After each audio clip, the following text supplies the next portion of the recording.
Breaking right now on Morning News Now, a high-profile assassination renewing fears of an all-out war. A top Hamas leader killed in Tehran. Now Hamas and Iran's supreme leader blaming Israel and vowing to retaliate. All this just hours after the killing of a top Hezbollah military commander in Lebanon. We have team coverage, including what it means for the Middle East and beyond. Plus, presidential push. Donald Trump and Kamala Harris on the trail for your vote. Former President Trump heading back to Pennsylvania for the first time since an assassination attempt, as Vice President Harris issues a challenge to her Republican rival. So he won't debate, but he and his running mate sure seem to have a lot to say about me. I do hope you'll reconsider to meet me on the debate stage. Plus, the field is narrowing for Harris's possible running mates. We're going to bring you the latest. Also this morning, California burning. Crews struggling to contain what's now become one of the state's biggest wildfires ever. We'll take you to the front lines. And the Golden Girls. History in Paris. Team USA takes home the gold in the women's gymnastics finals, with Simone Biles completing her redemption tour as the most decorated gymnast of all time. Plus, the women's rugby team making their mark, medaling for the first time in an upset win against Australia. And Katie Ledecky now going for her 8th gold today. We're going to take you to Paris for all the excitement. It's just raining medals for Team USA. Good morning. Good to have you with us on this Wednesday. I'm Joe Fryer. Savannah is on assignment. We begin this hour with breaking news out of the Middle East. A high-profile assassination that raises fears the region will plunge deeper into crisis. Overnight, Hamas said that its political leader, Ismail Haniyeh, was killed by Israel in a strike on his home in Tehran, Iran's capital. Israel has not yet commented on the attack, but it previously said it would target Hamas's leaders. Both Hamas and Iran are vowing to retaliate. Now, Haniyeh was one of the main negotiators in the Gaza ceasefire talks. That deal could be in doubt after a key mediator, Qatar, condemned his death, saying it, quote, undermines the chances of peace. Earlier on Tuesday, Israel confirmed it assassinated a senior Hezbollah military commander in a strike outside the Lebanese capital of Beirut.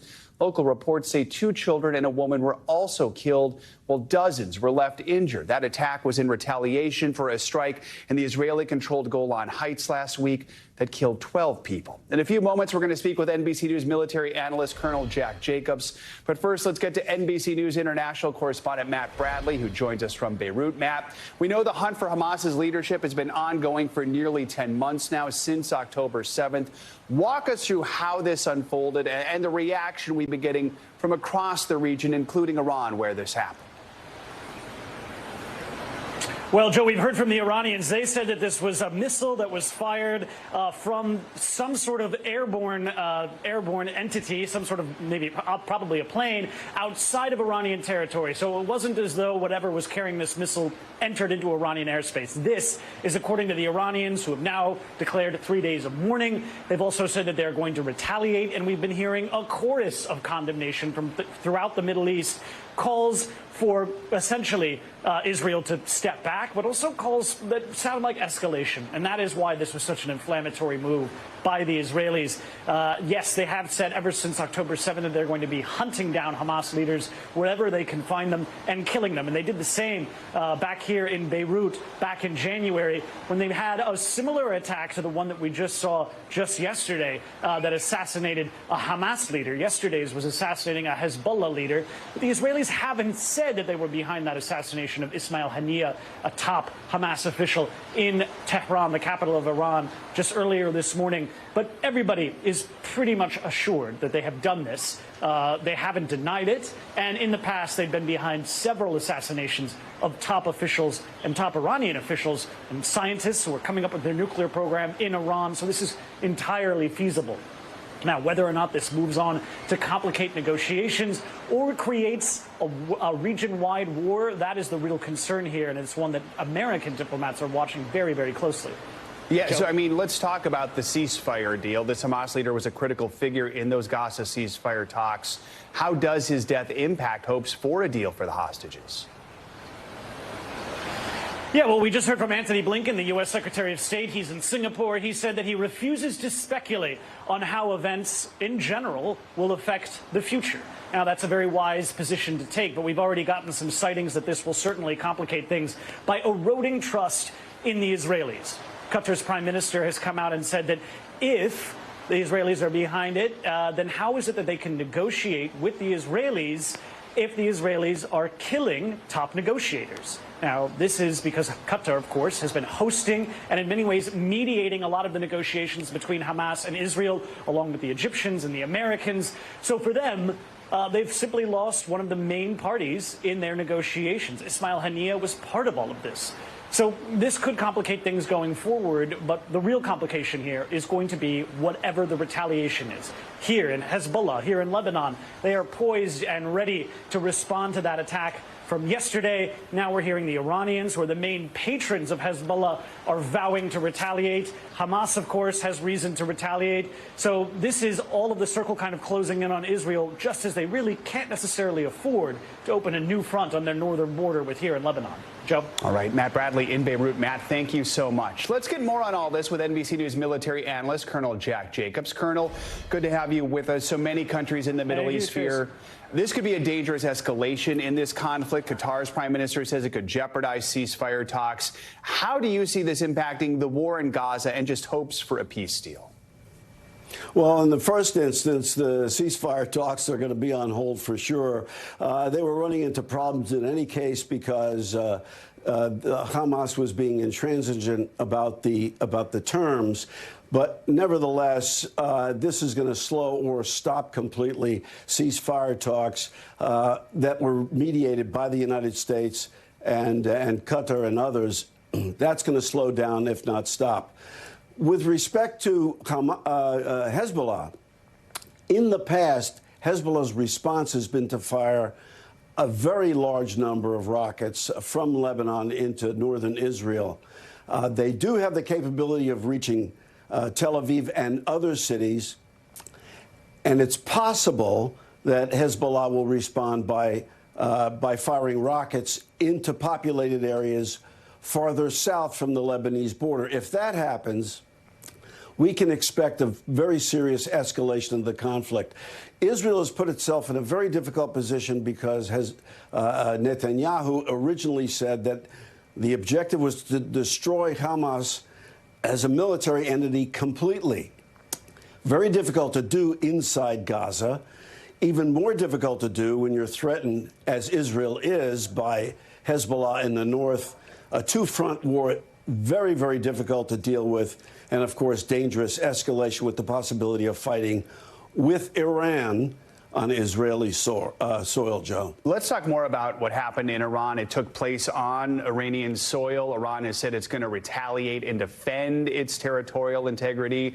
Do you think this could lead to a resurfacing of that sort of back and forth of attacks we saw between Israel and Iran back in April? Or is this attack different? Is this something bigger? Well, nothing could be bigger than what we had before because that had the capability of escalating seriously into a regional conflict. This is going to be a step-level function. That is, we can expect that Hezbollah will fire a very large number of rockets. How Israel responds, that's going to tell the difference. That will spell the difference between whether or not there will be quiescence after that or there will be a dangerous escalation, including Iran. But we shouldn't forget that Iran is supports Hezbollah completely. Almost everything that happens that Hezbollah does is supported by, and instigated by Iran. So watch for rockets. If there is a smaller response from Israel after that, things will quiet down, and it may very well be that negotiations will continue about Gaza.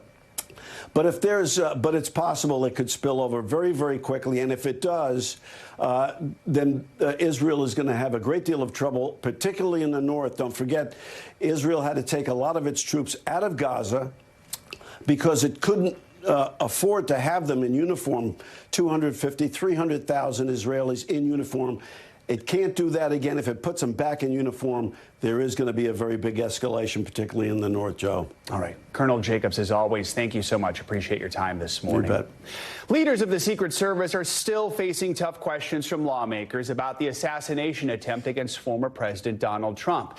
Acting Director Ronald Rowe is now the one fielding tough questions on Capitol Hill after his predecessor resigned. Yesterday, he was grilled about the security failures that led to it all. And in an NBC News exclusive, we're hearing from Attorney General Merrick Garland, who calls the July 13th shooting extremely alarming. NBC News Justice and Intelligence correspondent Ken Delaney joins us now with more on all this. Ken, good morning. Good morning, Joe. I was able to interview Merrick Garland and get him to make his first public comments about the attempted assassination of Donald Trump. And he spoke on a day, as you said, when lawmakers expressed outrage about the security failures. Garland said this was a massive security failure. He shared their outrage, but he was confident that the Secret Service would get its act together and figure out what went wrong. Here's more. 17 days after former President Trump survived an assassination attempt by a gunman on a rooftop, a remarkable admission from the acting Secret Service director, who says he went to the rally site.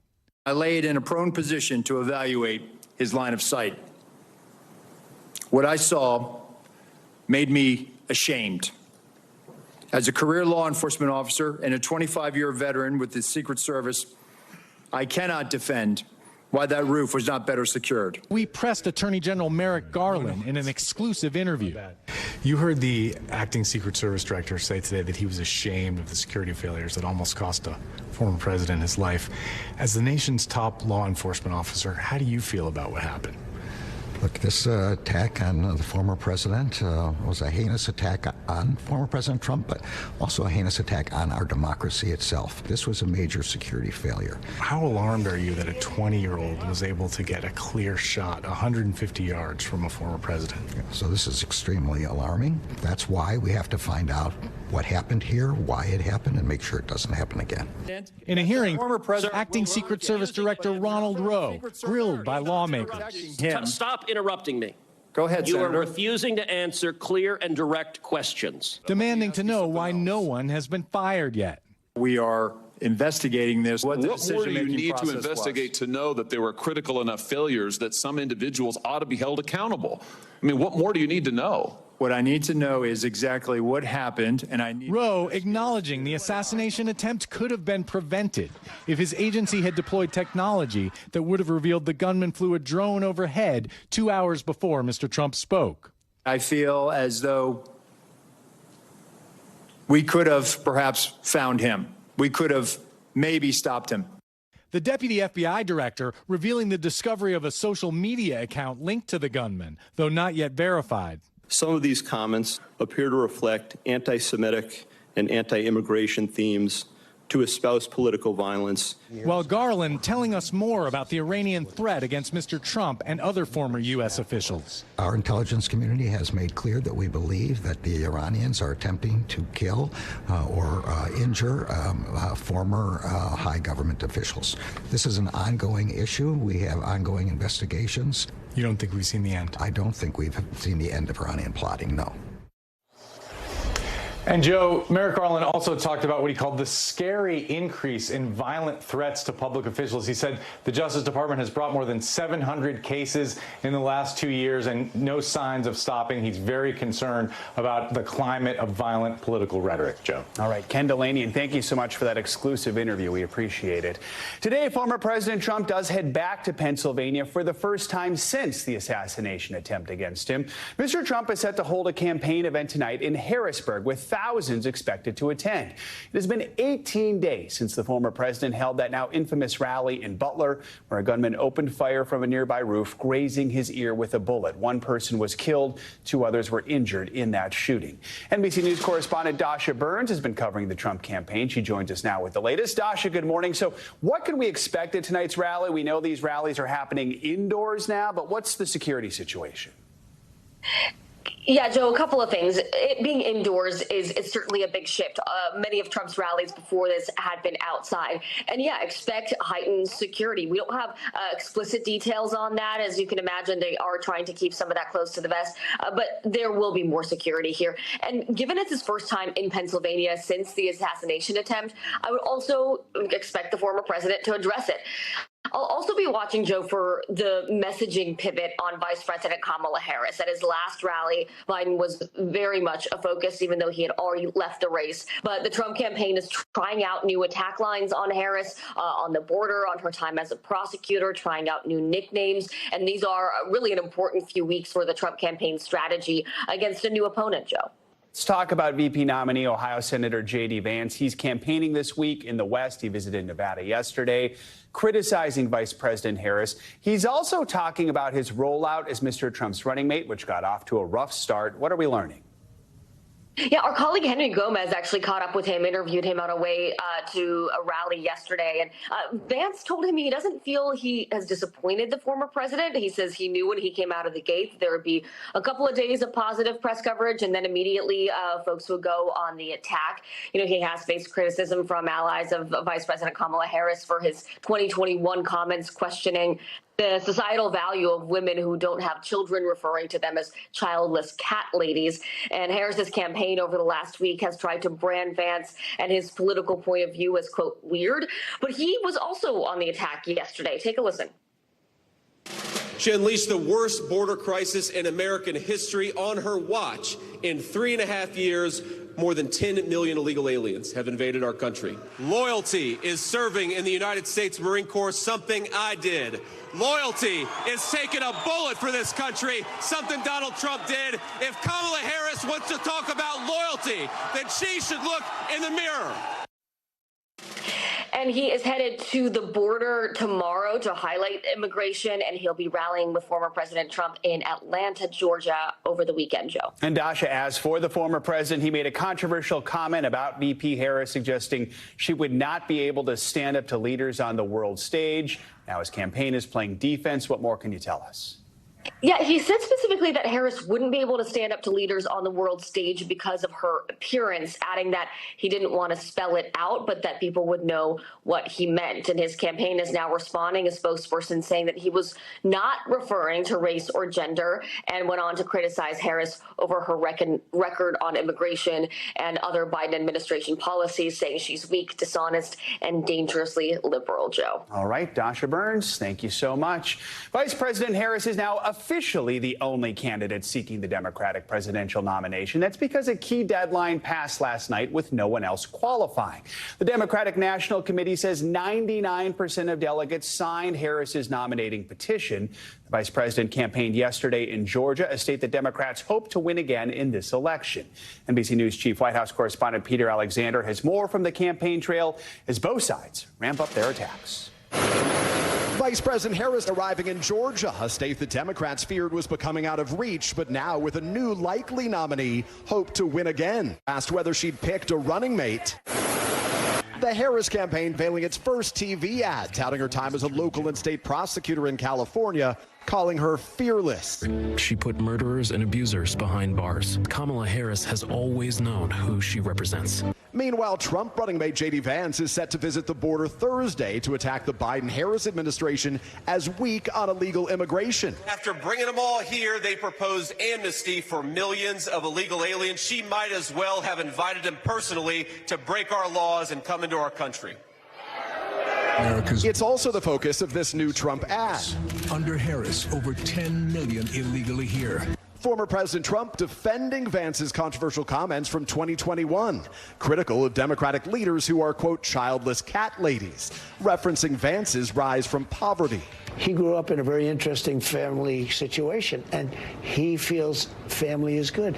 And I don't think there's anything wrong in saying that. The director of a conservative group's Project 2025 vision calling for an overhaul of the federal government has stepped down.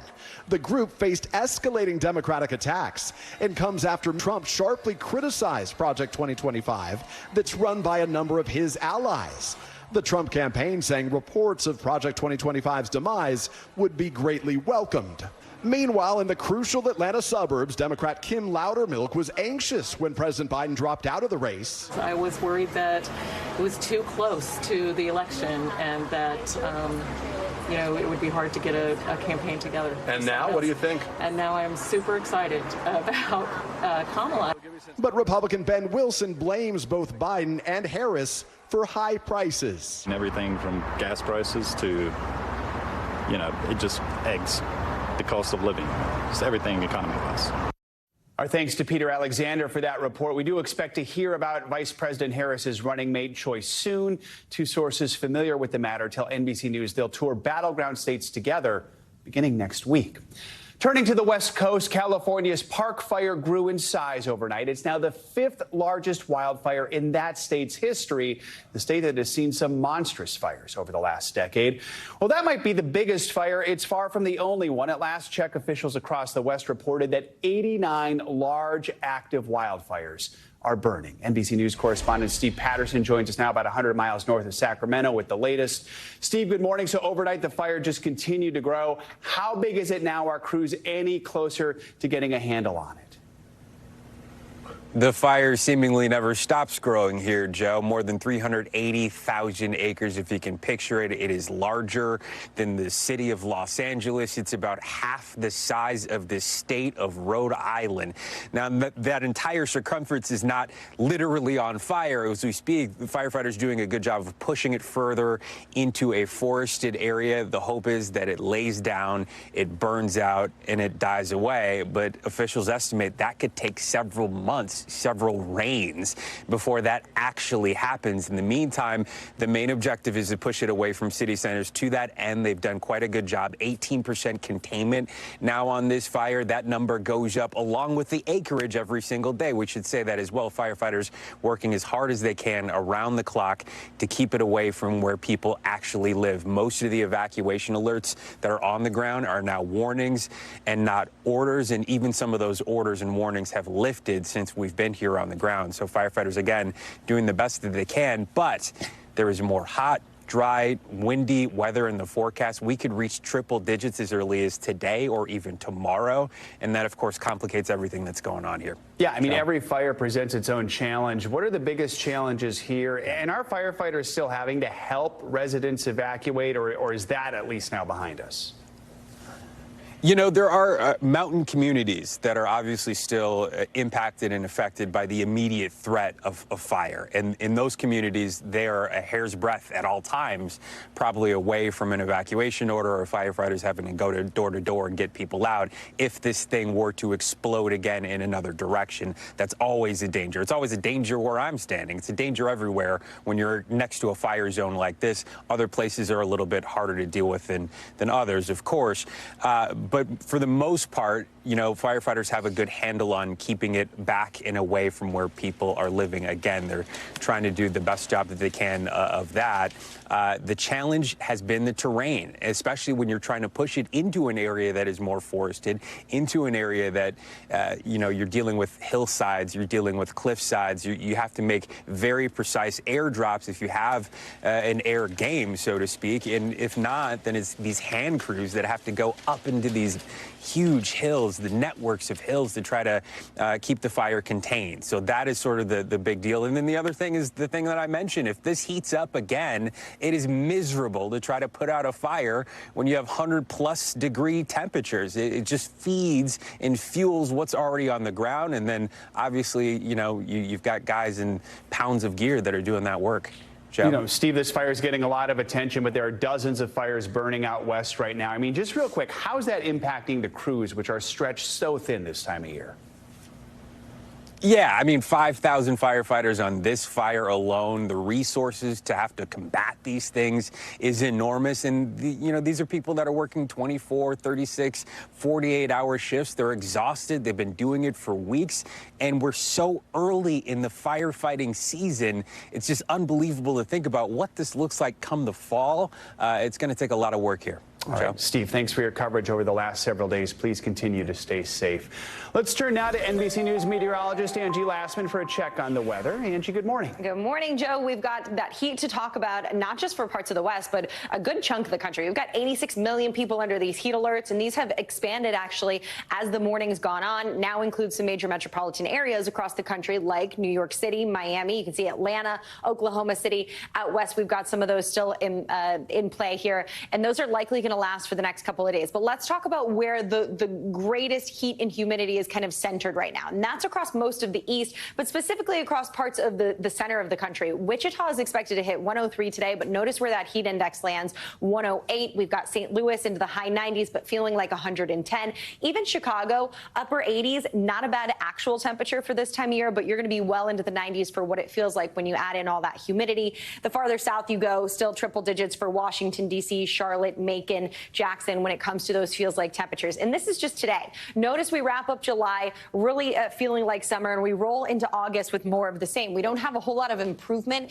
And this really goes out west as well. You see Salt Lake City, 99 degrees. Tomorrow, St. Louis, 98 degrees. 108 for what it'll feel like in Charlotte tomorrow. In New York City, you're going to get in on this action too. We'll see low 90s, but feeling near 100 as we get into tomorrow.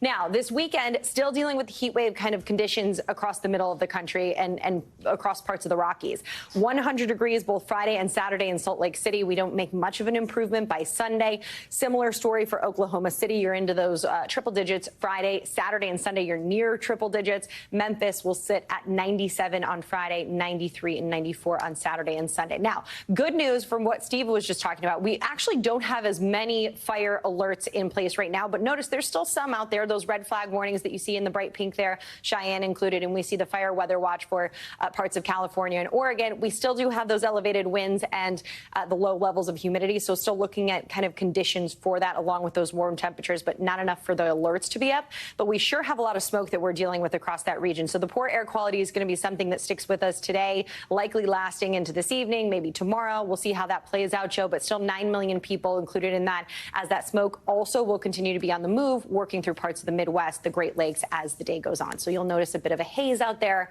If you have any respiratory issues, this is something to make note of for sure. Another one of those major issues, one of the impacts of all these fires. All right, Angie, thank you so much.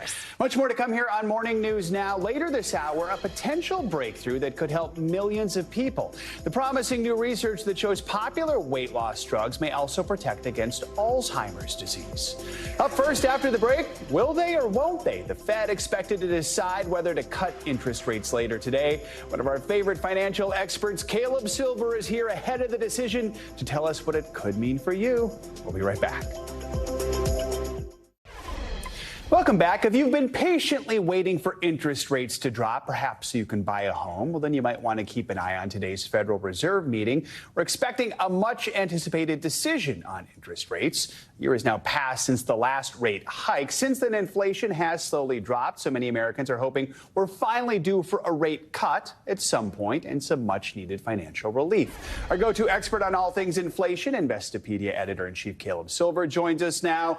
All right, so what are we expecting? What are the odds that we see a rate cut this time around? Yeah, less than 3%. So don't expect one today. You're probably going to have to wait 56 days and 32 minutes for that. That's the Fed meeting on September 18th. That's when the Fed's been signaling it's going to lower interest rates. It's been watching inflation very closely, and as of last week, we got the report for July. It's down to about 2.6%, 2.5% for the PCE, and we're also watching the labor market, two things the Fed really cares a lot about. Inflation and full employment, both are kind of steady right now. The unemployment rate, 4.1%. So Fed Chair Powell today is going to say the data looks good. We're getting ready and we're getting closer to that. We're hoping to hear he's going to lay the foundation, and the Fed is going to lay a foundation for a rate cut in September. And that is the key. We hear him speak after the decision, and that's really what we're paying attention to, right? Words matter, and we parse those words from meeting to meeting very carefully to see if there's a shift in tone, a shift in an adjective. Maybe they're using a different noun. They're talking about a cooling of inflation, good progress on inflation. Things like that are going to make the case stronger that we'll finally see that rate cut in September. We've been waiting a long time for this. As you mentioned, interest rates have have been this high, between 5.25% and 5.5% for a year. The Fed raised rates for the very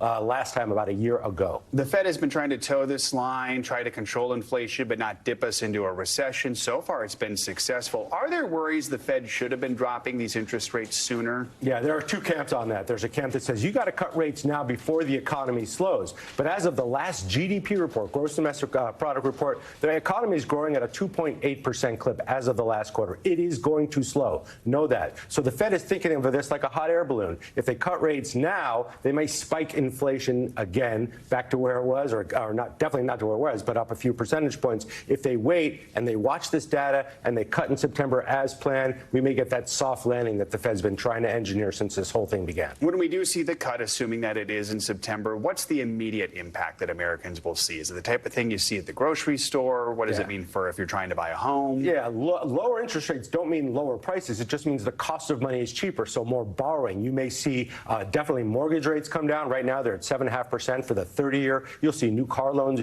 come down, the rate for that, and credit card APR is very big because Americans have record high credit card debt. At the same time, you'll see the money you earn in the bank come down, that 5% maybe you got in a CD or high-yield savings account. So there's a seesaw there. You give up some savings for lower borrowing costs. Inflation right now is still hovering around 3%. The goal is to try and get to 2%. In this world we live in right now, is that even a possibility? No, and people have been saying this is an impossible target. Somewhere between 2.5% would be nice. And you want a little inflation. Companies need pricing power so they can pay their employees more. We need that, but we don't want too much. Not too hot, not too cold. Hopefully we'll see some signals today that we're right in the right Goldilocks spot. All right, Caleb Silver, thank you so much. Appreciate it as always. Let's get some international headlines now. A violent clash between crowds and UK police broke out near the site where 3 girls were killed in a dance workshop attack. NBC News international correspondent Megan Fitzgerald has that and other world headlines. Megan, good morning. Joe, good morning to you. That's right. We begin in England after that horrifying knife attack that killed 3 children. Hundreds of far-right protesters clashed with police yesterday, damaging vehicles, throwing bricks at officers, and launching items at a mosque. This happened in the town where those children were killed, and 5 others are still in critical condition. Now, to be clear here, police have said this attack was not linked to terrorism, and the suspect was born in the UK, but far-right groups are saying that the suspect is linked to Islam, even though police have not confirmed or said anything about his religion. And in Chicago, the son of Mexican drug lord El Chapo Guzman has pled not guilty to drug charges in the U.S. This comes 5 days after law enforcement authorities arrested Joaquin Guzman Lopez. The judge ordered Guzman to stay behind bars until he goes to trial, though a date has not yet been set. And Lego is partnering up with a tour boat in Paris to bring visitors to a pretty cool experience. Starting tomorrow, people who have a Bateau Bus pass, which takes tourists along the River Seine, may be boarding a Lego boat instead. Guests will have a chance to enjoy activities inside the boat.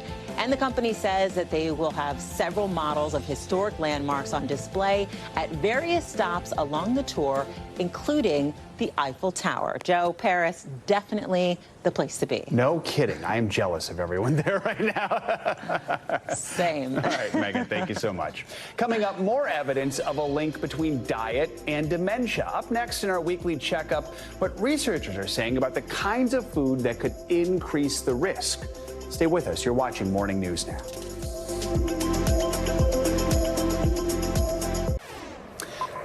Back now with our weekly medical checkup. This week, we're taking a look at those popular weight loss drugs and the new data suggesting they could help protect against Alzheimer's disease. And if you're looking to stay young, of course you are, new research says that removing sugar from your diet might be the key. NBC News medical contributor Dr. Vin Gupta joins us now to discuss these latest health headlines. Dr. Gupta, good to have you with us. Let's start with research presented at the Alzheimer's Association International Conference yesterday. This new data suggests that weight loss drugs could be a tool in the fight against Alzheimer's. Walk us through the research. What are scientists finding here? Well, Joe, good morning. It's a very interesting study suggesting, a landmark study, and it was a large one, suggesting that these drugs, these weight loss drugs, actually reduce shrinkage in our brain size, which we know is correlated with the development of any sort of dementia, especially Alzheimer's, actually delays shrinkage 50%. which is especially key in the memory parts of our brain, the parts of our brain that control memory, cognition. So that's what we saw. So really important just to keep in mind, if you're starting these meds, you have a family history of this, to consult with your doctor. Always maintain a healthy diet, those pearls that we always talk about. But that's also in part keeping brain health as optimal as possible. And there might be a benefit from these weight loss drugs. That same conference making a few headlines. Another study there presented about the effects of certain types of meat. Researchers found that eating a certain type of meat might lead to a higher risk of dementia. So what's the protein we should be on the lookout for?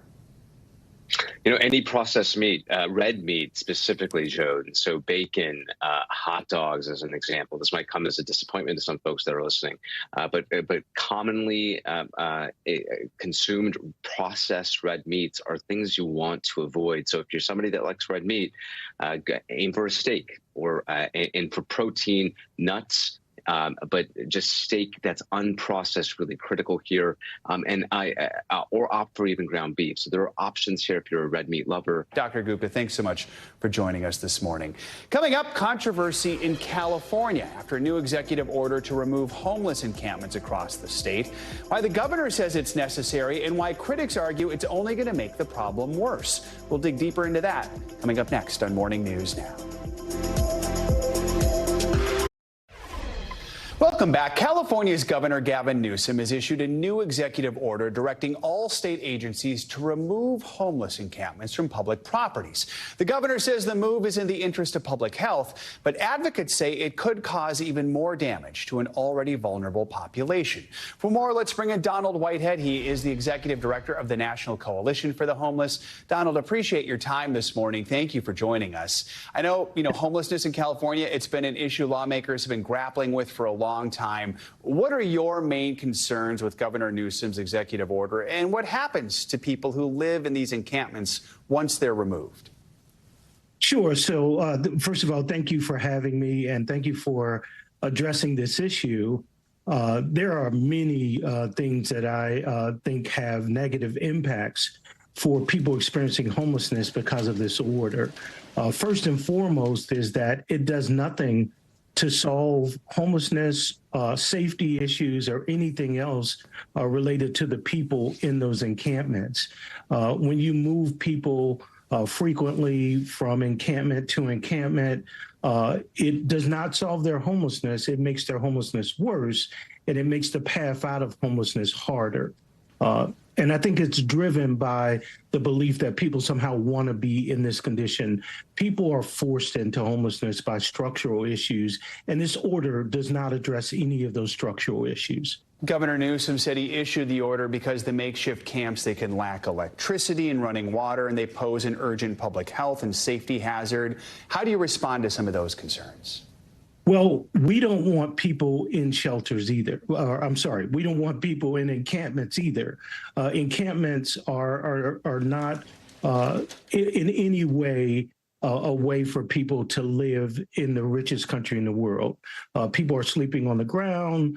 They're sleeping in tents. They're not safe. There's no locks on their doors. So we are not in any way promoting encampments. What we're saying is that the solution to reducing the number of people living on the streets and encampments is to do it in a compassionate, humane way that involves permanent housing or temporary shelter, but moving people into a facility, whether it be a permanent housing unit or a shelter, prior to sweeping them away. Because when you sweep them away and you don't have a destination, they're still outside. They're still homeless. You haven't addressed the safety issues you've talked about, and it's much more expensive to criminalize people, arrest them, fine them, and put them in jail than it is to actually provide housing and supportive services, which is how we solve homelessness. And that approach is effective 90% of the time. Let's talk about the root of the issue here, which is, of course, incredibly complicated. It is a number of issues, but the California Senate says 28% of the nation's homeless population lives in the Golden State. I used to live in California. I saw it within blocks of where I lived. Why is it so many people in California are experiencing homelessness? I would encourage people to read Greg Colburn's book. It's called Homelessness is a Housing Crisis. the number one reason, it is very complex, as you said, but the number one reason people are homeless is the lack of affordable housing. In California in particular, there are dramatically increasing housing cost and limited availability of affordable housing. Only a quarter of the people eligible for subsidized housing, where they could get some support if they can't actually pay for the housing themselves, only 1/4 of the people that are eligible actually receive the housing because of lack of units. We saw a 12% increase in housing in homelessness. Yeah. We also saw an 18% year-over-year increase in housing costs. It's a housing issue.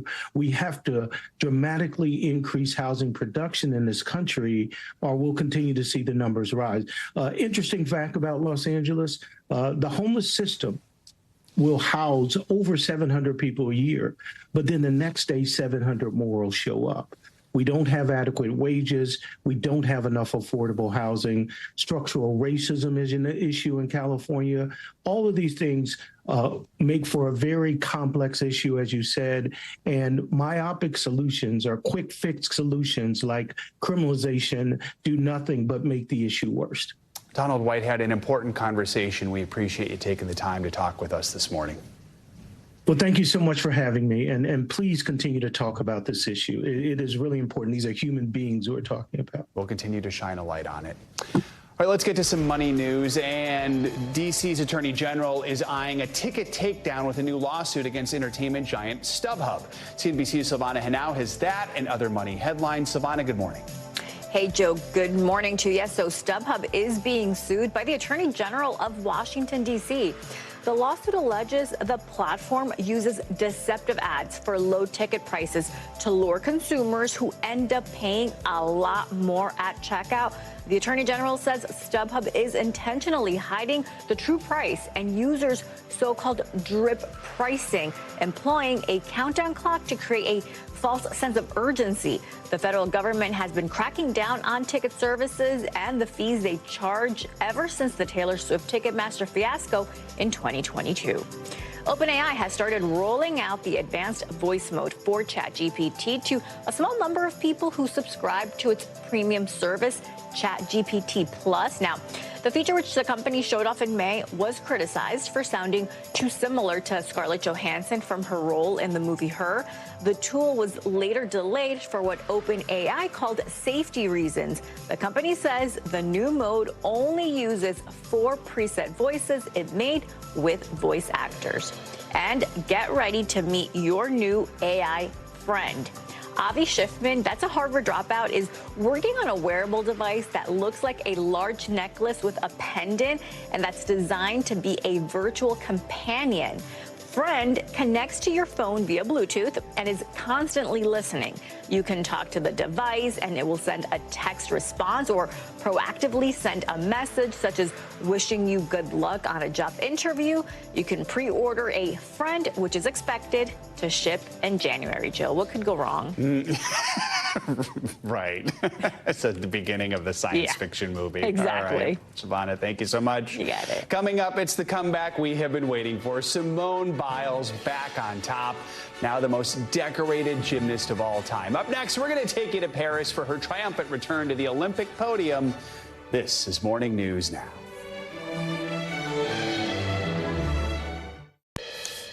We are back with the newest Golden Girls of Team USA. The women's gymnastics team has fulfilled their so-called redemption tour by winning gold in the team all-around event. Their victory helped keep Team USA atop the medal count. It's also a historic win for team captain Simone Biles, who solidified herself as one of the all-time greats by officially winning the most Olympic medals for U.S. gymnastics ever.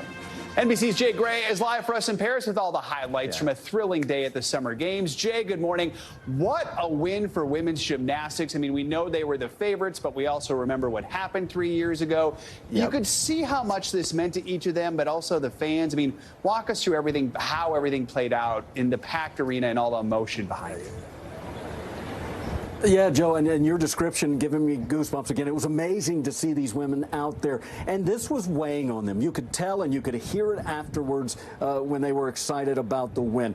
They were coming here to get back to the top of the podium, and they did just that. Now, there were some issues, there were some stumbles, and they still pulled together, made it through. Simone Biles, I mean, what can you say? Not only does she have as many Olympic gymnastic medals as anyone in the history of the U.S., she has more world medals in gymnastics than anyone who's ever competed in the sport. She is far and away one of, if not, she's the best that's ever done this. And it was so fantastic to see her smiling so big, beaming after that competition. And they really crushed the rest of the teams there.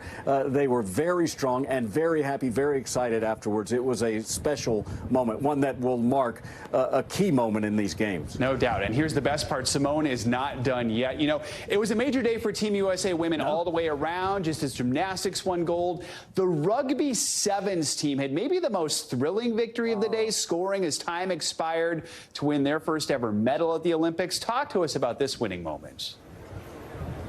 Yeah, unbelievable when you saw the sevens out there, and this is a sport where we've never medaled in until these women did this. They competed early in the final medal round there and lost, came back and were facing Australia for the bronze, a team that some had said would win the gold here. It was a back and forth, tough match, and as you said, at the end, a long length of the field dash into glory for Team USA, and all of those women afterwards, so emotional, spent. They had given it everything they had, most of them crying as they talked about how happy they were to represent our country and to be a part of a very special win, the first ever in rugby in U.S. Olympic history. Jay, let's talk about what's on the schedule for today. We don't let you sleep, so what are you looking forward to most?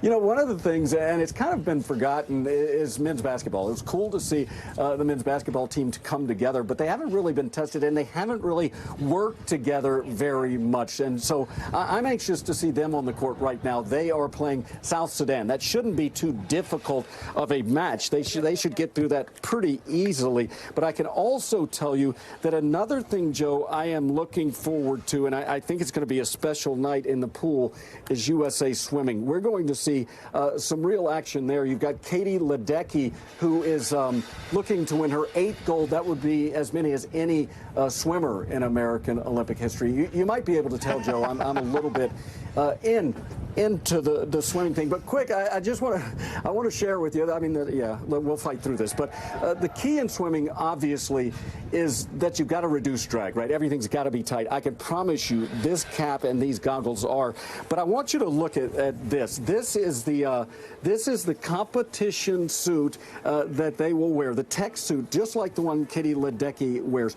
Joe, 40 minutes for swimmers to work their way into this. It's 2 sizes smaller than the suits they wear in practice, and those aren't surfing shorts. They're not big baggy shorts. Those are already tight to start with, so they wiggle into this thing. They wear it only once, one race, and it's gone. And this little tech suit, and I stress little, $600. So $600 each race to get into this suit.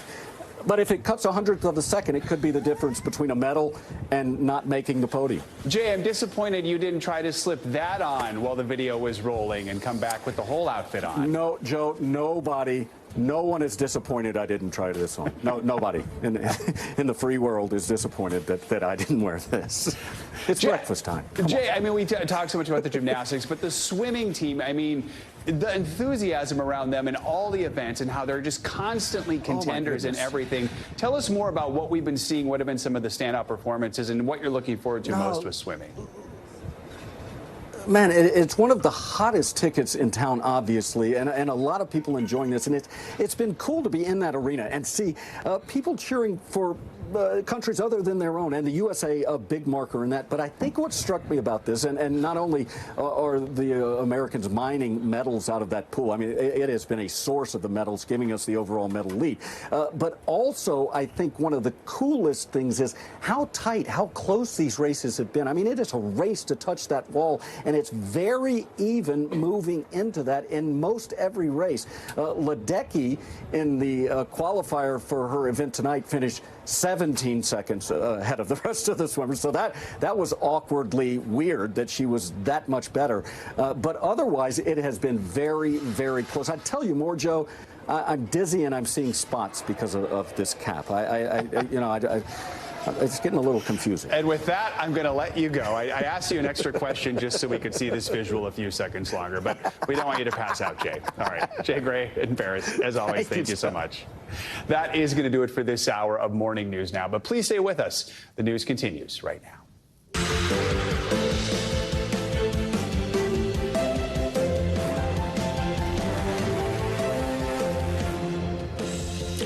Good morning, I'm Joe Fryer. Developing right now on Morning News Now, a top Hamas official assassinated in Iran. The militant group now placing the blame squarely on Israel, though the country so far has been silent. We're going to bring you the damning response from Iran's leader and what the attack could mean for the threat of a widening war in the Middle East. Back here in the U.S., Mother Nature stirring up a dramatic split screen of wild weather for millions coast to coast. In California, that massive park fire now growing to the size of Rhode Island. Sky-high temps making it all the more difficult for crews there to fight the flames. Well, in Vermont, dramatic new footage of some dangerous flash flooding, washing away roads and damaging homes. We are tracking it all. On the campaign trail, blistering attacks from Vice President Kamala Harris in Battleground, Georgia, honing in on former President Trump's record on immigration. Donald Trump, on the other hand, has been talking a big game about securing our border, or as my friend Quavo would say, he does not walk it like he talks it. Plus, new insight into when the vice president will tap her own running mate. And we're going to bring you Ohio Senator J.D. Vance's exclusive conversation with NBC News on his rocky rollout into the national political spotlight. And it's a confectionery renaissance being masterfully molded alongside the Olympic Games in Paris. Later in the hour, the rekindled love affair between the City of Light and one decadently sweet treat, chocolate, of course. Good to have you with us. We begin this hour with breaking news out of the Middle East, a high-profile assassination that is sending shockwaves throughout the region and that could have major implications for the war in Gaza. Overnight, Hamas said that its political leader, Ismail Haniyeh, was killed by Israel in a strike on the Iranian capital, Tehran. Israel has stayed quiet so far, but it had previously said it would target Hamas's leaders. Haniyeh was a critical player in ceasefire talks, and his assassination risks reaching a potential hostage deal. NBC News international correspondent Raf Sanchez has the latest from Tel Aviv. Hey there. In the days after the October 7th terror attack, Israel vowed to hunt down all of Hamas's top leaders. And early this morning, 299 days into this war, it appears to have taken a major name off its list, allegedly tracking down and killing Hamas's political chief during a visit to Tehran. This morning, the war in the Middle East spreading as a top Hamas leader assassinated inside Iran. Ismail Haniyeh killed just hours after meeting with Iran's supreme leader, another avowed enemy of Israel. Both Hamas and Iran blaming Israel for the killing and vowing revenge. The Israeli government refusing to comment. Iran's Revolutionary Guard saying Ismail Haniyeh, the head of the Hamas political bureau, and one of his guards were killed in an attack on their residence in Tehran. Iranian media saying it was a missile strike. The war started by Hamas's attack on October 7th, also spilling into Lebanon, where Israel says it took out a senior commander in Hezbollah, the Iranian-backed militant group, who was responsible for killing 12 children in a rocket attack on a soccer field over the weekend. But Lebanon's health ministry says 2 children were also killed in the Israeli strike. Now, after the attack in Iran, Hamas reeling from its leader's death. The 61-year-old Haniyeh was more a politician than a fighter. He left Gaza 5 years ago and lived comfortably abroad while his people suffered, traveling the world rallying support for Hamas. On October 7th, he celebrated the terror attack. And while the IDF says the real mastermind, Yahya Sinwar, is still hiding in Gaza, Israel vowed it would one day take revenge on Hamas's most public face. Now, there is real fear among the families of Israeli hostages that this killing could derail those fragile ceasefire negotiations. We're already hearing from the Prime Minister of Qatar, the key mediator in those talks, and he's asking, how can mediation succeed when one party assassinates the negotiator on the other side? Israeli Prime Minister Benjamin Netanyahu, speaking in front of Congress last week, did say intensive efforts are underway to try to bring the hostages home. Back to you. All right, Raph, thank you so much. Thousands of firefighters are battling several massive out-of-control wildfires in the western part of the country. Overnight, the Park Fire in Northern California grew. It's now the 5th largest in that state's history, burning more than 386,000 acres. Well, clear across the country, the northeastern U.S. is again being hit with drenching rain that is leading to historic flooding. NBC News correspondent Steve Patterson is in Cohasset, California, north of Sacramento, and joins us now with more. Steve, good morning. The Park Fire scorching its way into the record books, inundating the region with a week-long barrage of flames and smoke. So accessibility is a huge issue with the fuels, with the winds that we've been having, and of course the temperatures that we've been having. High temperatures impacting firefighters across the West, from Oregon, where hotshot crews are working in steep terrain, to San Diego County. It wasn't too bad, and then it just kind of turned on to unusual levels of wind. According to CAL FIRE, this year's wildfire activity is 2,816% higher than last year, with more than 750,000 acres already burned. The challenge is that the hot's getting a lot hotter, the dry is getting a lot drier, the wet's getting a lot wetter. From fires on one side of the country to flooding on the other. In Vermont, residents cleaning up after more than 8 inches of rain fell in just 6 hours, washing out roads and damaging homes and businesses. Woke up to boulders rolling down the road, more or less. Barely able to get these people out before the house broke off. The same area was hit hard just 2 weeks ago when the remnants of Hurricane Beryl passed through. Many in Northern California also experiencing repeat disasters. Rick Perro lost his home to the Camp Fire in Paradise and thought this time his family was finally safe. His cat, Catmandu, survived the first time, only to perish here. It was sad because we weren't here. We couldn't help him. So about 5,000 firefighters on the front lines of just this fire alone, and they're doing all they can. Containment holding steady at about 18%, but there is more bad weather in the forecast. It could hit triple digits as early as today, further increasing the fire danger on an already dangerous firefight. Joe? All right, Steve, thank you so much. Now for more on the flooding in Vermont, let's bring in NBC News correspondent Aaron McLaughlin, who's in Lyndonville in the northern part of the state. Aaron, good morning. As we just heard, this is the second time this area has been hit with major flooding. This has to be tough for people living there. What are they saying? Hey, Joe, it's so tough. Let me just show you the destruction here. This looks like it could be the result of a hurricane, an earthquake, but what you're seeing right here is actually the result of a single freak summer thunderstorm. We're talking more than 8 inches of rain fell in this area in a matter of hours, washing out homes, roads, downing power lines and trees. I spoke to one resident who came home that night. He works the overnight shift. He came home at around 3 in the morning. He said he saw the water levels rise. He immediately moved to evacuate his family as well as help out 2 neighbors that live over that way. They all made it out just in time, but he says he returned the next day to this. Take a listen. I feel like I'm in a nightmare. I'm just waiting to wake up. There's no other way to really describe it. Her house, my other neighbor's house, my house is torn to shreds. I mean, my roof's there, my house is over there. My bedroom walls are down there. absolute disaster.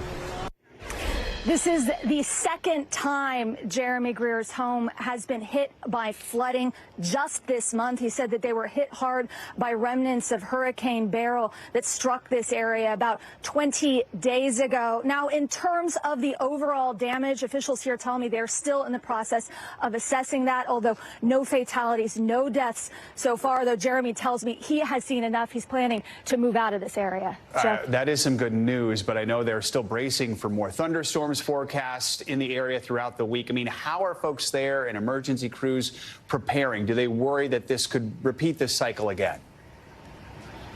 Yeah, they're absolutely worried this could happen again. And that's the thing about thunderstorms. I was speaking to a local meteorologist, and he was telling me that this is unpredictable. They don't know where these flash floods could happen, when they could happen. They just know that storms are predicted for today in this area, and that's leading to a lot of nerves. We know that there were 10 crews working this area yesterday, 5 local, 5 state rescue crews going house to house, checking on folks. But again, they're just bracing for more. And also spare a thought for the farmers. This is a critical season for farming here in Vermont. The local economy is heavily reliant on farming, and we just saw the governor apply to the U.S. Department of Agriculture for emergency funding to help those farmers out. They're struggling to figure out their next move as well, Joe. So important to keep that in mind. All right, Aaron, thank you so much. Let's bring in meteorologist Angie Lastman for more on your midweek forecast. Angie, I know you're watching the middle of the country and storms there too, right? Yeah, we've got rain kind of across much of the east, Joe, over the next couple of days. Aaron's right. There's still some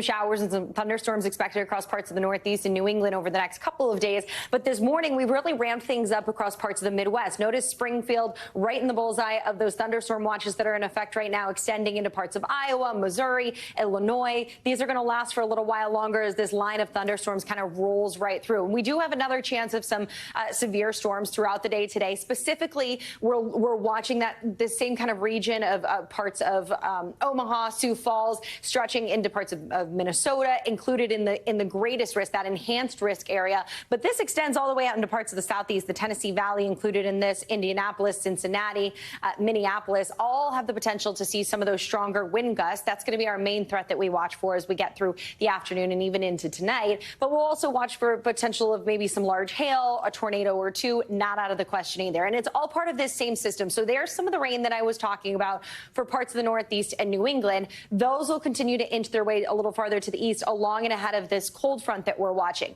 Then we look back to our west across parts of the Midwest, and that's where we have this area of low pressure and extending cold front. We've got a warm front. There's a lot going on. So we're kind of just unsettled, and we've got some moisture to tap into. So the strong storms not going to be out of the question across parts of the plains in the Midwest, but we'll also see this kind of shift to the east tomorrow and leave us with the chance for kind of another repeated round of some showers, some thunderstorms, and that heavy rain. That's going to be one of the additional things that we watch for, not just across parts of New England, where we saw the really impactful weather in places like Vermont yesterday. Yes, we still have that threat of flash flooding for folks there today, but notice this goes from Lexington all the way up into Minneapolis, including Des Moines, Springfield. We're going to watch for the potential for some flash flooding across this area too, with ample amounts of rain on the way. We could see some periods of really heavy rain in these areas. I think when it's all said and done, maybe the higher amounts, closer to 2, maybe 3 inches of rain. But again, if we've already got some saturated grounds, even across parts of Vermont, not going to take much for folks to see some flooding there. Now, big picture look of the tropics. We are not done with hurricane season just yet. We are finally starting to see some things come into play. We've got a tropical disturbance that we're going to watch, but notice we've got some time until that potentially could form. Likely a tropical depression by the time we get into the weekend. We're coming in at about a 60% chance right now over the next 7 days for development. But look at that development zone. It includes the Greater Antilles, places like Bahamas, Florida. That's the general vicinity that we're looking for development. So this is something that we'll watch into the weekend, and we'll keep a close eye on. No threats to the U.S. right now, but of course we'll see how that comes into play as the time goes on. Now, it's Wednesday, but why not look at Friday? Yeah. See, you hear Joe cheering in the background. Very humid, Joe, across the east. It's going to be one of those ends of the work week and into the weekend where we see really kind of uncomfortable conditions, especially across the middle of the country. Plenty of heat and humidity to tap into, 100 plus in a lot of spots. And if it's not 100, it's near 100 for those actual temperatures across this region and feeling much warmer than that. We'll see some possible record highs across parts of the Northwest. And that same kind of pattern continues for the middle of the country and the western half of the country. For a lot of folks, we'll see plenty of sunshine, but it will be accompanied by that heat. Now, the showers and thunderstorms, unfortunately, might impact your plans if you live across parts of the eastern seaboard. As we get into Saturday, we'll see Sunday kind of more of the same, although less of us will be dealing with rain, but the scattered storm potential will still be out there. And yep, you guessed it, still sweating across the middle of the country, rolling right into August with temperatures feeling well above normal in some of these spots. It'll still be triple digits or high 90s in a lot of places across the southeast along the Gulf Coast. But if you live out west, it'll be cooler by the coast. So that's a little bit of relief that you can find if you're out I'm there. less excited now that I've seen the actual forecast. A moment ago, I was like, yay! And I'm like, oh, wet and hot. All right. Thank you, Angie. Appreciate it. No problem. Turning now to the race for the White House, Vice President Harris is heading to Houston today for a campaign event with supporters. She is now officially the only Democratic candidate for president and is sharpening her attacks on her opponent. As for former President Trump, he's campaigning tonight in Pennsylvania, his first stop in the Keystone State since this month's assassination attempt against him. NBC News senior White House correspondent Gabe Gutierrez joins us now with the latest from the campaign trail. Gabe, good morning. Hey there, Joe. Good morning. Sources now telling NBC News Vice President Harris could have a running mate in a matter of days, while former President Trump has been busy defending his VP pick. Overnight, Vice President Kamala Harris challenging Donald Trump directly. Donald, I do hope you'll reconsider to meet me on the debate stage. Because as the saying goes, if you've got something to say, say it to my face. At a raucous rally in Battleground, Georgia, including rap megastar Megan Thee Stallion. Sassy, moody, nasty. The Harris campaign trying to ride an intense new wave of enthusiasm among young Democrats. A new poll suggests she's gaining ground in critical swing states, especially Michigan. The vice president now just days away from choosing a running mate. A source telling NBC News she plans to campaign with her new pick for the first time next Tuesday at an event in Philadelphia before hitting other battleground states later in the week. Asked whether she'd already picked her VP. While in a new interview, former President Trump arguing she'll be viewed as weak by China and Russia. I think they'll walk all over her. She'll be so easy for them. She'll be like a play toy. His running mate, Senator J.D. Vance, attacking Harris in Battleground, Nevada. She is dangerously liberal. But Vance is also drawing new scrutiny for referring to some Democrats without children as, quote, childless cat ladies in 2021. Now, a separate interview from 2020 is resurfacing. And almost always, the people who are most deranged and most psychotic are people who don't have kids at home. Overnight, in an exclusive interview with NBC News, Vance saying his comments are being misrepresented, adding he was criticizing, quote, a particular neurosis in American leadership that I think leads people to say crazy things, like you shouldn't have children because climate change is a threat to the future. Former President Trump also slamming Harris for what he says are her views on Israel. Number one, she doesn't like Israel. Number two, she doesn't like Jewish people. Those comments, even though Harris's husband is Jewish. And the presidential race is taking yet another turn. The director of Project 2025 has stepped down. It's a conservative blueprint for a dramatic overhaul of the federal government in his second Trump term. Democrats had sharply criticized the group, and Mr. Trump recently distanced himself from it, even though some of his former staff are involved in the project. Joe? All right, Gabe, thank you so much. Now to Capitol Hill for the latest developments on the assassination attempt against former President Trump. The Secret Service's acting director, Ronald Rowe, testified before lawmakers yesterday, providing new details about the security failures that led to the July 13th shooting. During the heated hearing, Rowe said he was ashamed of the agency's failure to secure the rooftop where the gunman fired on Mr. Trump. NBC News senior Capitol Hill correspondent Garrett Hake joins us now with the latest on this. Garrett, good morning. Hey, Joe. Good morning. Yeah, and this hearing was intense from start to finish, with the new head of the Secret Service accepting responsibility for a series of failures that led to this shooting, including a failure of imagination for not considering the seriousness of the threat or how unprepared law enforcement really was to prevent it. In an emotional and at times angry hearing, the new acting Secret Service director describing to Congress how it felt being in the exact spot where a would-be assassin fired at former President Trump. What I saw made me ashamed.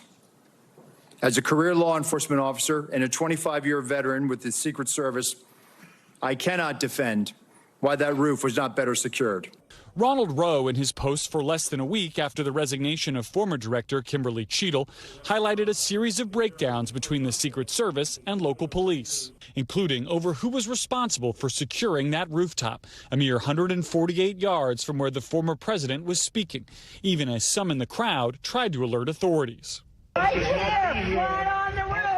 We assumed that the state and locals had it, and I can assure you that we're not going to make that mistake again. Those local authorities first became suspicious of the shooter 90 minutes before the attack, and Rowe says they received a warning about a man with a gun 30 seconds before the shooter opened fire. But that warning didn't make it to the Secret Service. Nothing about man on the roof, nothing about man with a gun. Some Republicans ripping Rowe over the fact that no one at the agency has yet been fired for those failures. The former president was shot. Sir, this could have been our Texas school book depository. I have lost sleep over that for the last 17 days. I will tell you, Senator, that I will not rush to judgment, that people will be held accountable. Rowe says going forward, his agents and local authorities must have clear expectations, given the enormous stakes. We actually do live in a very dangerous world where people do actually want to do harm to our protectees. And in an exclusive interview with NBC News' Ken Delanian, the Attorney General offering this warning about the prospect of more political violence. Our democracy will not survive if people decide that the way in which they're going to get whatever outcomes they want or whatever other motive he might have is by killing someone. One remaining mystery from the assassination attempt is what was that motive? The FBI deputy director said in his testimony that the Bureau is now looking at a social media account that may have belonged to the shooter for clues. The account included hundreds of posts, including some said to be anti-Semitic, anti-immigrant, and extreme. Joe? All right, Gary, thank you so much. We've got much more to come on this hour of Morning News Now. After the break, we're going to head back to Paris, where the GOAT herself, Simone Biles, just racked up another gold medal, now making her the most decorated Olympic gymnast in U.S. history. Plus, we are going to go one-on-one with the American rugby powerhouse, who not only now has a bronze medal to her name, she's also got more than 1 million followers on social media. We are live with Ilona Maher. After this, stay with us.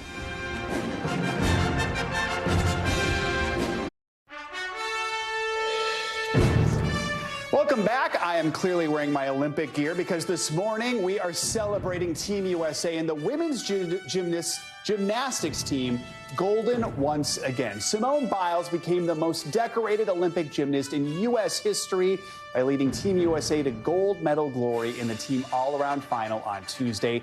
Even after competing in every event, it all came down to the GOAT's floor routine, where, of course, she dazzled and flipped her way back to the top of the podium. This was just one of 6 new medals for Team USA, in addition to 4 new medals in swimming, and the women's rugby sevens team winning their first ever Olympic medal with a stunning full field sprint. His time expired. NBC's Jay Gray is live in Paris to recap another successful day for Team USA. Jay, earlier you made a quick switch into your swimming cap and outfit, so I was inspired by you to put on my little Olympic jacket here.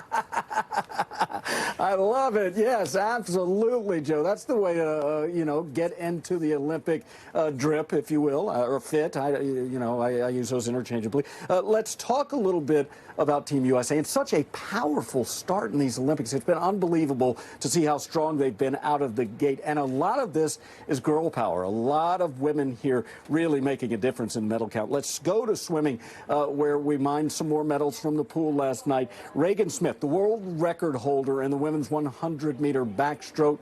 She finished with a silver medal last night. Catherine Burkhoff, who's in her first Olympics here, she got the bronze. So she's the future of swimming here as far as that event is concerned. In her first Olympics, reaching the podium, that's impressive to see. In the men's 800 free, Bobby Fink with the silver. He won the gold, you may remember, in Tokyo. So now with the silver here, and what a great swimmer he's been for Team USA.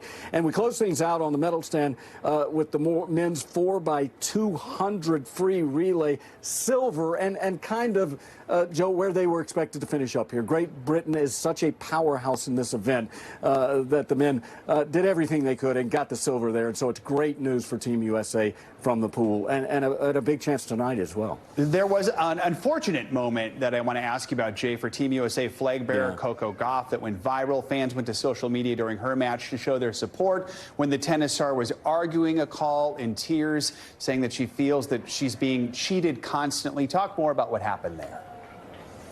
Yeah, just a tough go and a tough look, as you talk about, Joe, but it was rough for her. And I think it really puts a spotlight on how the pressure here is so much different. In the Olympics, there's a different pressure, and all the athletes say that. You're playing for your country, and you could tell that was wearing on her.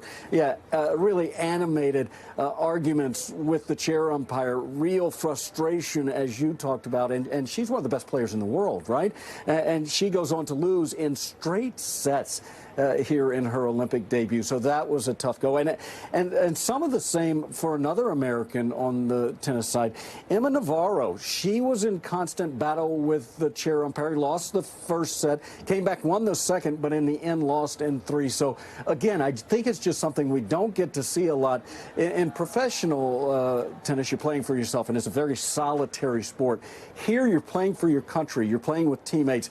And that does bring out a different side to some of these athletes. Tough. And we know Coco is a star, and we are incredibly proud of her and everything that she has accomplished. Yes. Jay, we saw the medal count a moment ago, Team USA with a healthy lead. And what better way to try and add to it than with Katie Ledecky, who's looking for more gold in the 1,500-meter freestyle. She won the preliminary heat by 17 seconds. So I got that right? She's a pretty good bet, isn't she? Yeah. That's crazy. Yes, it was amazing. When she finished that preliminary, there was no other swimmer in the TV screen. Like they were so far behind that she finished and got to the wall and kind of hung out and waited for everybody to catch up. Yeah, she should do really well tonight. Let's talk a little bit about the medal count, because we increased when it comes to total medals yesterday. Now up by 6 on second place France. So we've got 4 golds. 2 silvers, 11 silvers, and 11 bronze. France with 6 golds, 9 silvers, and 5 bronze. So 26-20 there. You've got Great Britain, which is really making a surge here. It's good to see the Brits getting up on the board here. 6 gold, 5 silver, 5 bronze, and then China and Japan to finish things out. Could use a few more goals, but I like where we're going, Joe. Yeah, it feels good. I love how Katie Ledecky's like on the wall, like checking her email while she's waiting for everyone to, to get in there. Exactly. All right. Jay Gray, great to have you with us as always. Thank you so much. Here's another big headline. For the first time, an American rugby team can call themselves Olympic medalists. And boy, did they do it in dramatic fashion. Needing a score to tie the game, the U.S.'s Alex Spiff-Cedric delivered.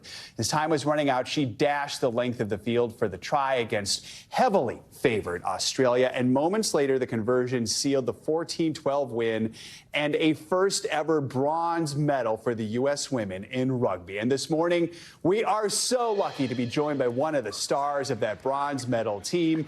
Ilona Mart, good to have you with us. Congratulations. I mean, you've had a little time to process everything. How are you feeling right now? You know, it still doesn't feel real at times. We're all so excited, but I think last night it was like, all right, we did it. And then maybe it'll start to feel real when we're with our families. We're doing a full medal ceremony tomorrow, and the hype will build for sure. That's good. I like that you get moments to spread this out. Let's go back to the closing moments of yesterday's match. You're down against Australia. Time's running out. What was going through your mind when you see Alex Cedric break through the Aussie defense?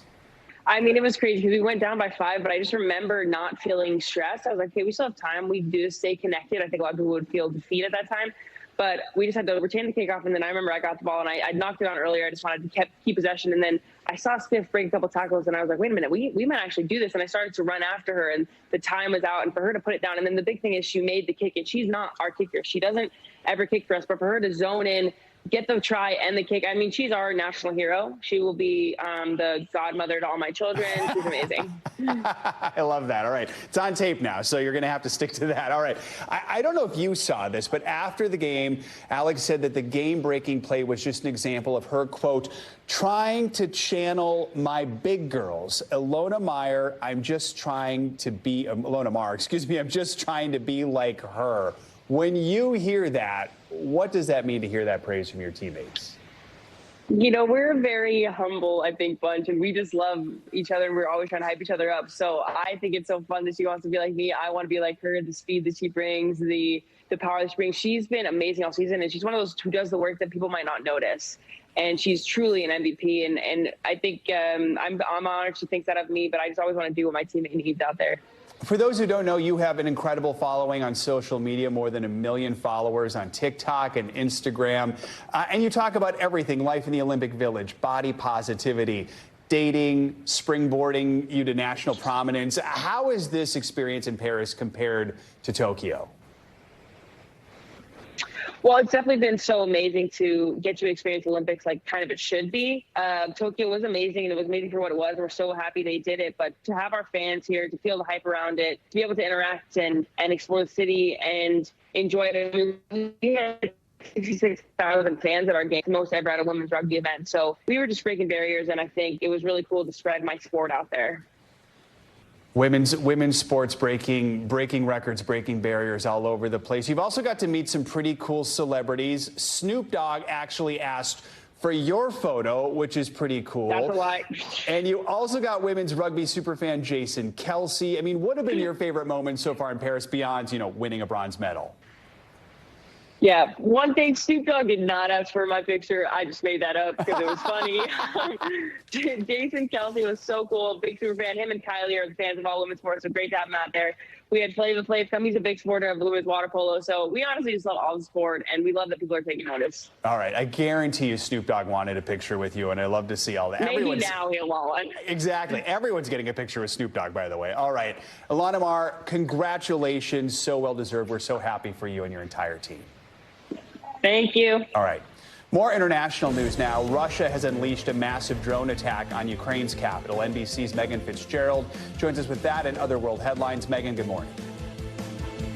Joe, good morning to you. That's right. We start in Ukraine, where Russia unloaded a barrage of drones in Kyiv in what's being called one of the largest drone attacks the country has seen since the war began. The full scale of the attack isn't clear, but the mayor of Kyiv says those drones came in from all different directions. Russia's state media says that the attacks targeted several military airports and warehouses. And in Venezuela, protests continued for a second day, with people opposing a disputed presidential election where once again President Maduro was said to have won. But now the Carter Center is issuing what appears to be the harshest rebuke yet, saying it was unable to verify the results of the election and says there was a complete lack of transparency. And finally, to a vacuum robot dog that picks up trash with its feet, because, I mean, who wants to pick up little things like cigarette butts from a beach? Just get some AI robots to do it, right, Joe? I mean, duh, we should have thought of this. No kidding. But the Italian scientists did first, and they used this thing, they've trained it to pick up trash. It's clutch because, these things are bad for the environment, so at least this is one step in the right direction, Joe. I love that. That is a great idea. All right, Megan, thank you so much. Right. All right, coming up, I promise I'm going to change back into my normal code. We're also going to tell you about, maybe you've heard of the Rust Belt, well, maybe the more colloquial Bible Belt, but what about Pennsylvania's so-called Latino Belt? It's a major voting bloc there. Both former President Trump and Vice President Harris are vying for their support in a battleground state won by President Biden back in 2020. So what are the polls showing? We're going to break down the numbers next.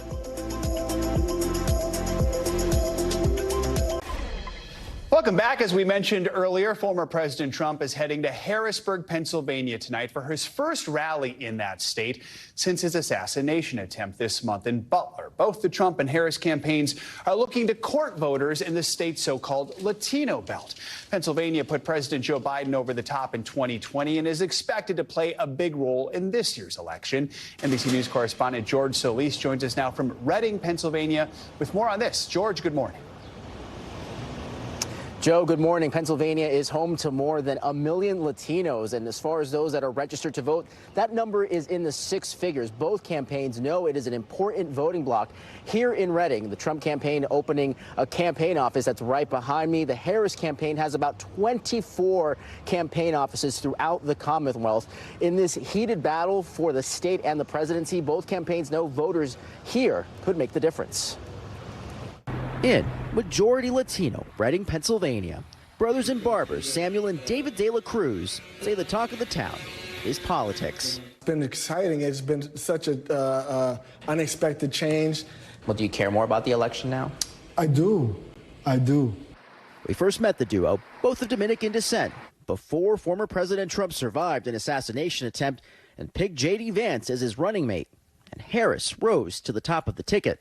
Both voters remain firmly undecided, but newly energized. She has direction, and I think it evens the playing field for the two candidates. Is she going to advance the country? Is it possible that she takes it maybe in reverse? We don't know yet. 18-year-old Jamel Garcia, a student at the Brothers Barbershop, says he'll vote for the first time. And how are you feeling about possibly voting for either one of these candidates? It's, in my opinion, kind of nervous. According to Unidos U.S., 1 out of every 5 Hispanics will vote in their first presidential election this year. Reading sits in Pennsylvania's so-called Latino belt. Cities and small towns, once Democratic strongholds, nestled in northeastern Pennsylvania. In this region, Latino communities make up 9% of the state's overall population. Does it feel like both campaigns are trying to earn your vote? Definitely. Biden won Pennsylvania by around 80,000 votes in 2020. That year, more than 610,000 Latinos were eligible to vote in the state. And while Mr. Biden won Reading by about 46 points in 2020, the city shifted 15 points to the right since 2016. Limited recent polling shows Harris performing better than Biden versus Trump among Latino voters. In 2020, who did you vote for and why? Biden. Paralegal Mildes Teresa explained last month when we visited she's switching to Trump in 2024, frustrated by the rising cost of living and running a business in Reading. Biden's endorsement of Harris only pushing her further away. She now volunteers at the recently opened Trump campaign office. It's just I don't trust her. Why? Because her background, I don't trust her. Decisions is being letting young. Tanya Melendez thinks putting Pennsylvania Governor Josh Shapiro on the Democratic ticket this year would make a difference. Does she need Josh Shapiro to secure I think she does. People who are not very invested in the election will tend to follow somebody that they trust. Melendez moved from Puerto Rico with her family when she was 14. She'll vote Harris in November. The VP's visit here leaving a lasting impact. The fact that she came down in the middle of the city to talk to people at the community college, for me, was the most positive thing. Reading restaurant owner Cesar Lopez also recalls Harris's trip, but hasn't been swayed yet. I think everybody's waiting for the next debate. Let's see what happened. With less than 100 days to the election, Reading's residents are paying attention and feel the weight of the decision ahead. Think about what you want for your country, what you want for the kids. I want them to be able to say, wow, things are different now than they were for mom and dad. And I'm so happy that we're in this country. Yeah, Joe, and needless to say, coming back here after everything that happened post the debate, you can see how energized voters are. We reached out to both campaigns, and they both gave us different statements about their approach to the Latino vote. For the Trump campaign, spokesperson Jamie Flores telling us the percentage of Hispanics that will vote in November can take the one state to one side or the other. They have acknowledged that there are some potential plans to see if the Trump ticket will come to Reading, but no specific timeline on when that might happen. Monica Casado with the Harris campaign telling us the enthusiasm that we're seeing for Vice President Harris in every corner of the country is unprecedented, and Latinos are showing up in high numbers to support a campaign. Latinos are looking for a leader who will fight for them and the issues that their families care about. Again, you can really see that both campaigns really making a push for the Latino vote across Pennsylvania. All right. Joe? George, thank you so much. Let's keep this conversation going. Bring in NBC News national political correspondent Steve Kornacki, who's at the big board. Steve, good morning. Always good to have you with us. All right, Pennsylvania put President Biden over the top, or helped put him over the top in the 2020 election. Remind us how close this state was just 4 years ago, how close it could be this time. Yeah, put this in some perspective. Here you go, the 2020 results in Pennsylvania. And you can see right there, a little bit more than 80,000, 80,555. That's Biden's margin. And take it one step back. Remember when Trump carried Pennsylvania in 2016? This was his margin back then. And you can see there, it was just over 40,000 votes. So that's last two elections, Trump by about 44,000, Biden by about 80,000. That's the range we've been working within in Pennsylvania. And that's what makes what George was just talking about so crucial in terms of how it might play out this November. The three counties here talking about, you know, the cities with the largest Hispanic populations in the state would be right here. This is where Reading is, you know, Allentown right here. And then you would have Hazleton up here. By percentage, these three cities have the highest Hispanic share in the state. And as George was just saying, they have as the state went more blue in 2020 toward Joe Biden, these counties and these cities went more red. So let's give you an example of that. Take a look here at Allentown, largest Hispanic population by share of any city in Pennsylvania. And you can see right here, it's a majority Hispanic. And this is how the vote has gone in Allentown over the last three cycles. Democrats by 45. Trump comes along. Democrats by 42. By 2020, it's down to 35. The population of Hispanics is beginning larger in Allentown. And Democratic vote share has been coming down. That's part of that trend we've seen, I think, that has surprised a lot of people. You see it in the city of Hazleton. I mean, look at the change in Hazleton in 2000. 5% Hispanic, now more than 60% Hispanic. And again, in that time, used to be blue. Trump comes along, it's red. Trump took it by double digits in 2020. And again, Reading, where George just was, again, you see sort of a similar trend. It's very Democratic, but it was 20 points more Democratic, Reading was, in 2012 than 2020 when Trump ran a second time. So you see that tight range of votes we're talking about there. Again, between 80,000 in Biden's favor, 44 in Trump's favor. The Republicans have been hoping the trend in these counties we're just showing you right here in these cities continues, and that's where they could find that difference from. And Steve, we're focused on Pennsylvania right now, but bottom line, this is a trend we're really seeing in all the key battleground states around the country, right? Yeah, absolutely. I mean, it can make a big difference. It's call up our road to 270 map here. And again, the gray are sort of the core battleground states. Pennsylvania is certainly one of them. You know, large Hispanic population, certainly in Nevada. Trump's been polling very well there. Arizona, there is significant in Georgia as well. So, and as George said in that piece, one interesting note here is the story has been Trump overperforming relative to the past among Hispanics in the polls. The early polls with Harris in the race instead of Biden do suggest she might be improving the Democratic number with Hispanics. So that is definitely something to be keeping an eye on. All right. Steve Kornacki, always good to have you with us. Thank you so much. You got it. Coming up, the climate crisis that's rattling India this morning. Temperatures there now soaring north of 110 degrees Fahrenheit. Now officials in some major cities even rationing drinking water. So how are people there dealing with the heat? We're going to take you there next. We're back with a closer look at the climate crisis unfolding in India. Water is running scarce as temperatures continue to soar up to 115 degrees. NBC News International correspondent Janice Mackey-Frayer is in New Delhi with more on how India is handling this extreme weather. India's monsoon rains were supposed to bring relief from scorching heat.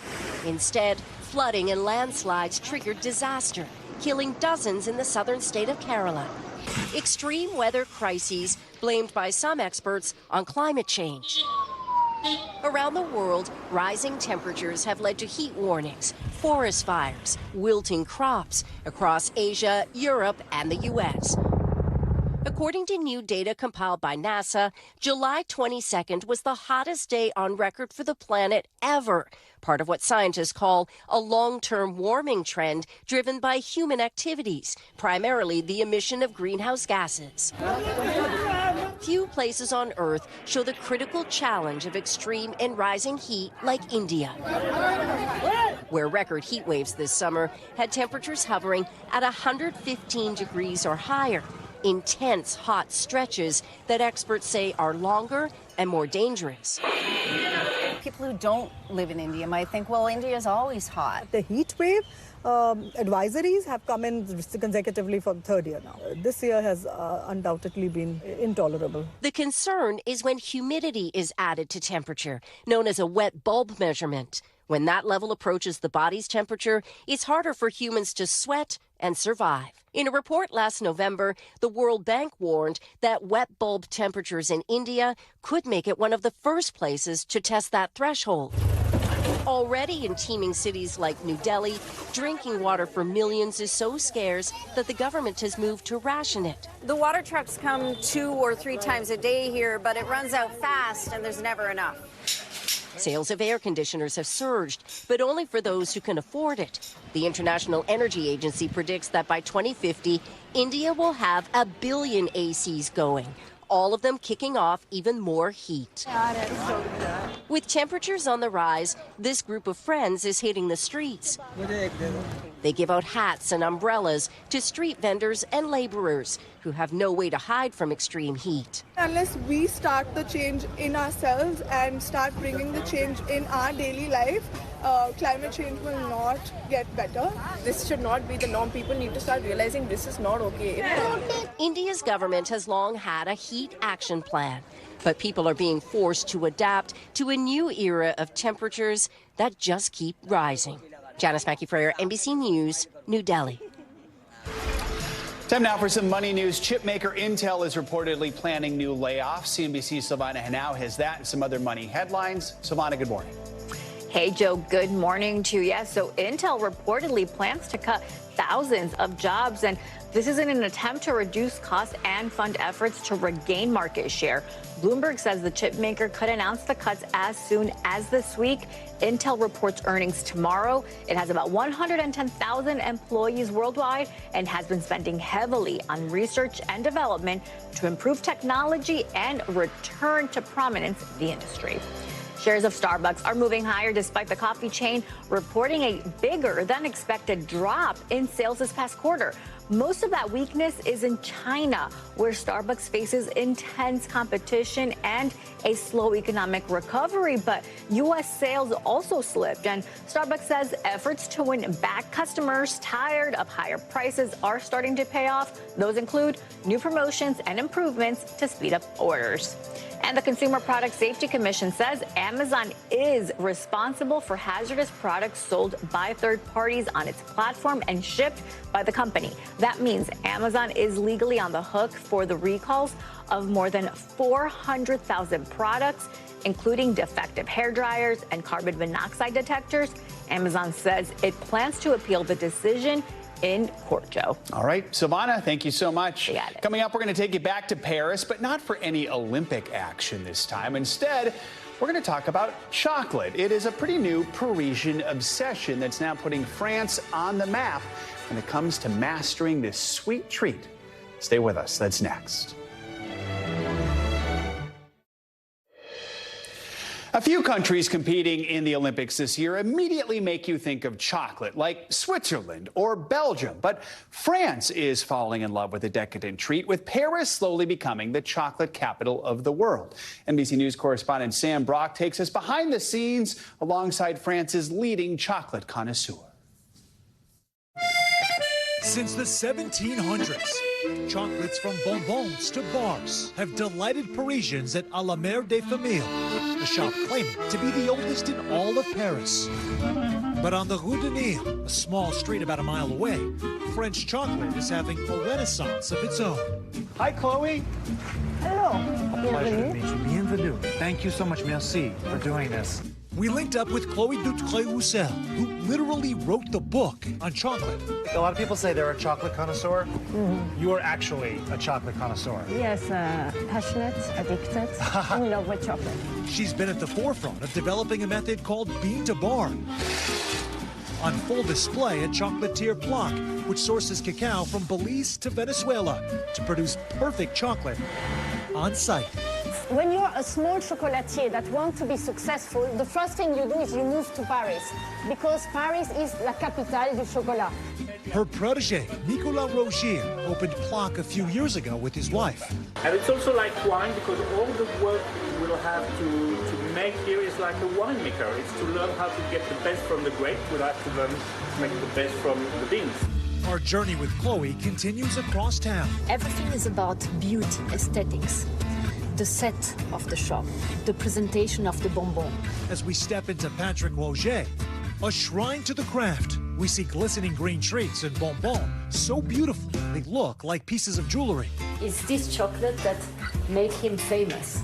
This is his signature work here, the bonbon. Yes. Upstairs is an actual art gallery. Sculptures originally made from, what else? Chocolate by Roger. The subsequent sample did not disappoint. That's worth the trip. Paris. And for the grand finale, a tete-a-tete with Jade Janot, No additives at all. I use only fresh, raw, and natural products.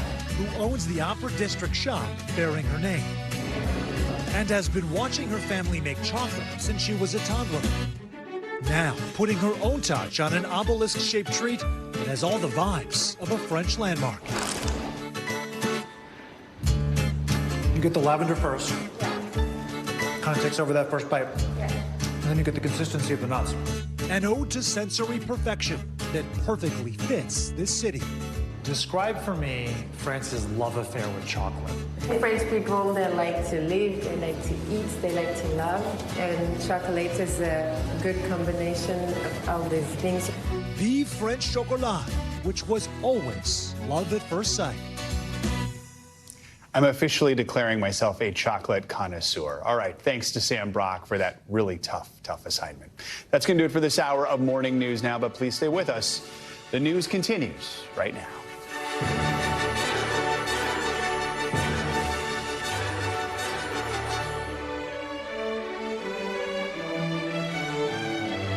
Thanks for watching. Stay updated about breaking news and top stories on the NBC News app or follow us on social media.